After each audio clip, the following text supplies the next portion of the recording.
twasabire bakitaffe abasaseredoti bonna abalala ababaddeyo mu ddisi eno entukuvu.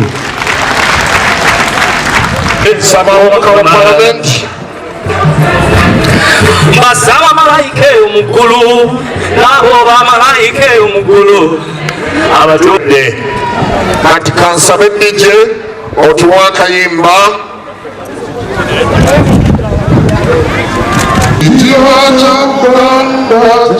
genda maaso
muve ku lugambo olwabo abawayiriza ekibiina kyaffe nti kibadde kigamba abantu nti tebajja, nti kubanga bwe banajja tebajja bawa kaadi nze tebakiŋŋambye oba tekiŋŋambika oba bakigambye bansinga bumpi simanyi. bwe kibanga kituufu kya bukuusa era kya bwewussa omuntu okugamba titojja kuyimirira na mukwano gwo mu biseera ebyokwebaza nga weekwasa tebajja kumpa kaadi. There must be life beyond ticketing. Wateekwa okubaayo obulamu oluvannyuma lw'ebyo byetutwala ng'ebikulu ate nga si bikulu. Tulina akakiiko ke tuyita Committee of Supply, ke kakiiko aka Paalamenti yonna akeetegereza mutendera ku mutendera ogwa bajeti ereeteddwa. N'olwekyo si kituufu okugamba nti ababaka ba Paalamenti abatula mu Commission baatuula ne beegabira ssente. Kituufu baleeta ekiteeso bwe gubanga musango ffenna gwatusinga nga Paalamenti eyawamu. bwe kiba kibonerezo kigende eri buli mubaka wa Paalamenti eyayisa bajeti eyo, kigende eri pulezidenti eyagituweereza. ebintu byonna ebyenkizo mu ggwanga lino bigenda kutugendako nga tutunula. Abaganda, abantu abali mu kitundu kino ekya Buganda, ffenna amaaso gaffe tugatadde mu byobufuzi, ffenna amaaso gaffe tugatadde ku NRM, tugatadde ku NOB, tugatadde ku FDC n'ebibiina by'obufuzi ebirala. Naye ate ebintu ebyenkizo ebikuuma eggwanga byonna bisebengerera biggwawo. Abakulembeze abafuze amawanga ebbanga eddene bwe Mukama wabajja ku bukulembeze amawanga ago gafuna ekizibu ekyamaanyi. Ebiseera ebisinga abakulembeze bwe baba bafuga amawanga nga bagaluddeko baba n'ebintu ebyenkizo bye bakola. Ekyokulabirako batera okussa eddene mu byokwerinda. Era omukulembeze asobola okufunika ebbanga emyaka 4 nga buli muntu amwesiimako tetulina ntalo mu ggwanga lyaffe. Omukulembeze asobola okussa essira mu byenfuna nga buli muntu amwebazaako byafuna. Naye Mukama bw'atuuka ekiseera ekitwala omukulembeze oyo, ebintu byonna by'aba akoze bisebengerera. Bw'aba badde byakwerinda, eggwanga liddayo mu ntalo, eggwanga liddayo mu busozi bw'amawanga. Ng'abantu abasigadde okununula eggwanga lino enzikiriza byebika bwe Bwakabaka. Olwaleero tulina ekizibu ffenna kyetutunuulidde wano. Oweekitiibwa Mpuuga musajja yeddira Ngabi, Oweekitiibwa Kyagulanyi musajja yeddira Mbogo. Bwe kibeera nga Oweekitiibwa Mpuuga yeddira Engabi ne Kyagulanyi yeddira Embogo, bajjajja baabwe tebasobola kubatuuza ne bakonjoola akazibu kano akaliwo, kiraga ebintu bisatu. Ekisooka, Oweekitiibwa Mpuuga n'Oweekitiibwa Kyagulanyi tebakkiriza mu bajjajjaabwe. Ekyokubiri, bajjajjaabe banafu nnyo okusinga bo. Kubanga Oweekitiibwa Mpuuga n'Oweekitiibwa Kyagulanyi bakatuliki, ng'obukatuliki tebusobola kubatuuza kugonjoola akazibu kano, kitegeeza nti Oweekitiibwa Mpuuga ne Kyagulanyi tebakkiriza mu bukatuliki, oba bamaanyi nnyo okusinga obukatuliki, oba obukatuliki bunafu nnyo.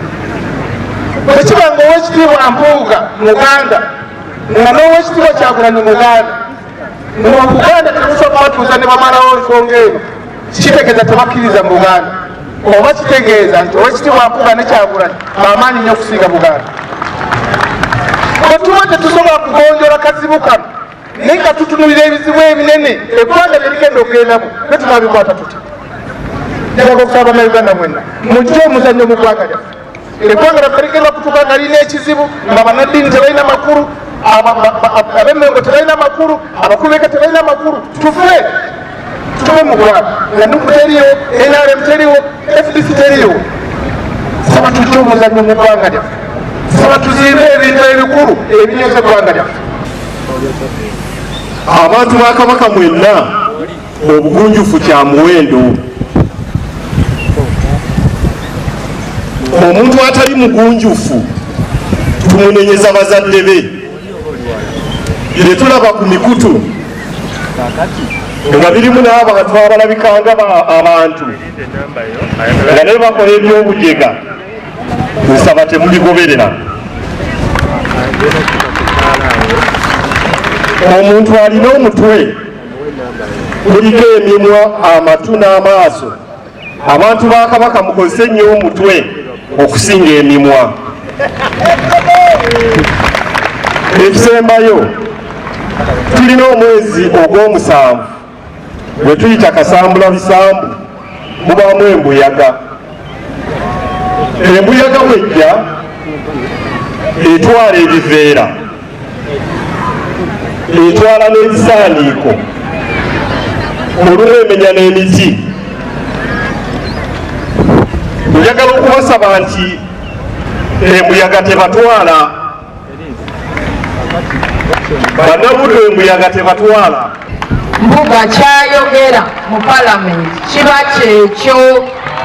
Kati bw'abagamba nti teyabba,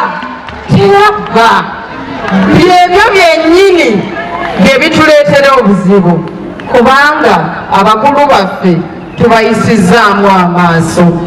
Empuuga weebale nnyo otulabirira, otuyigiriza n'okubeera ekyokubulabe byakubu. Webaani okutta omuntu wammwe mu myaka 3 nga tannakula mwabaki naye waliwo yambuuziza abadde waffe omuntu n'amuuza temukitwala bubi naye yambuuziza n'agamba abaganda baabaki ajja bwe batta ngaffe tusonga mbere. Olwaleero bagiire bayogera ebintu mpuuga yayiba, mpuuga yabba, ebajeti ndala eyo neyagabira basipiika motoka bemwabonene buli eyali sipiika nga nokulira pulezidenti wange pulezidenti Museveni yera yafuna emotoka okwo ku bajeti ndala eyo.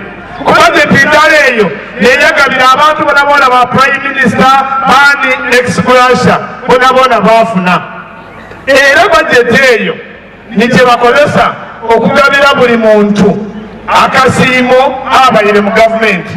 Edward Kiwanuka Sikaase kandi eyali vice president aviira kumpi wano, abasinga mwena mu mwidi bamuwa akasiimo. Bonabona prime minister afuna akasiimo. Imwe ab'e Masaka nga tuli mu multiparty bwe bawampuga $5 nga bale batayire obuwumbi n'obuwumbi n'ekisinga bubi. Andi amaloga wajja kubaawo ebijjagawanyi. Bwe tufuna obutakkaanya mu nkola tetulina kwegwa mu malaka. Katonda yatuwa emitwe, teyatuwa nsumbi nti zaatika. Wabula emitwe omuli amagezi okukola obulamuzi nga kiba kisaanidde. Kyo kyekiseera amaanyi gaffe, amagezi gaffe, obumalirivu bwaffe, okwewaayo kwaffe na byonna bye tukkirizaamu okubiteeka awamu. Tunyweze obumu, tuddemu tutambule tuzeeyo essuubi ly'abantu baffe. Olaba omuntu ateeka maanyi ku byakola ng'agateeka ku byalowooza nti tokoze, manya nti oyo mulabe. Abalala ababa baliwo omubisi eno entukuvu. Gandetera ejjoogo okutyoboolwa n'okujolongebwa. Kaakano ndi mukambwemu naye ndi mutegeevu ekimala. Sigenda kufootooka wabula nja kusigala nga ndi muntu mulamu era afaayo ku buli ebineetoolodde kubanga eyo ennono yange.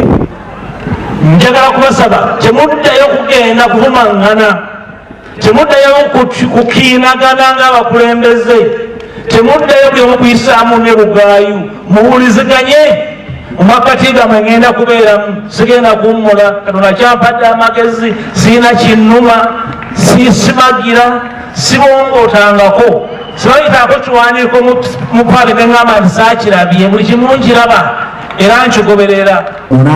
Abalala ababa baliwo omubisi eno entukuvu. era mbadde ndaba abantu abatambuza ebibuuzo mpuuga alangirira ki nze wano kulangirira kisa kya Katonda nti Katonda yajagala era alinangira akyatambula nange beebuuza mpuuga ayagala ki ayagala bwa pulezidenti bwa Nuupu ayagala bwa ggwanga ayagala kwa kibiina kipya kati kambaddemu mukiwandiike kabadde mukukubira ebyo nga byenyogeddeko waggulu mbisobola munanga obutego obutabisobola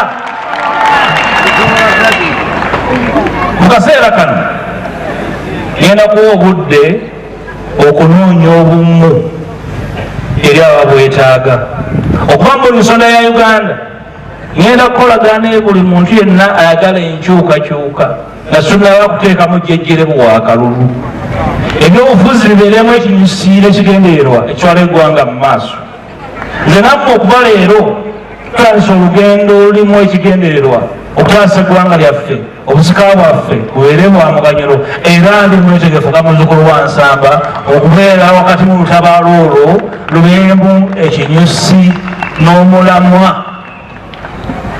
ebifo byonna byenga neyalaba okubeera mbibadde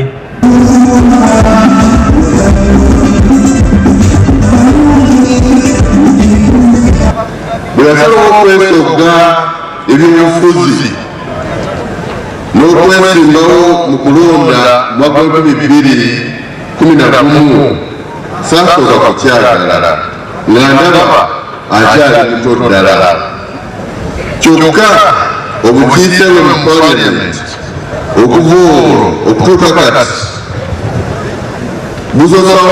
busosowagazza nnyo ebyetaago ebya muntu wa bulijjo bwe yali mu kifo ky'omukulu w'obudde oluvuganya gavumenti emirimu yagitambuza mu kifaananyi ky'ebyo ebya byetaaga okutereeza mu nkola y'emirimu ya gavumenti obwakabaka bwa Buganda bwe bumu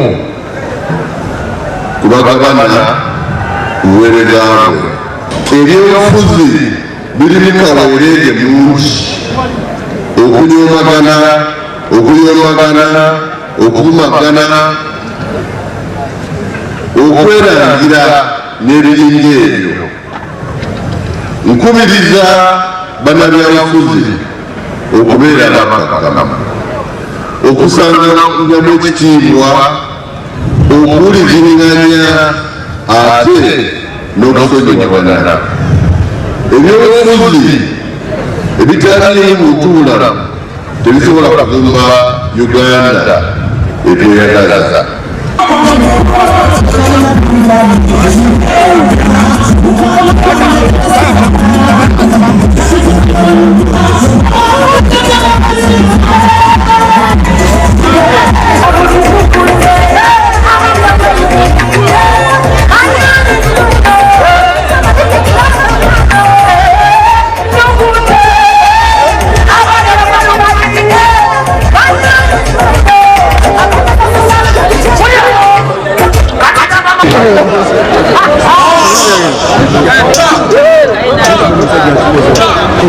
Okay.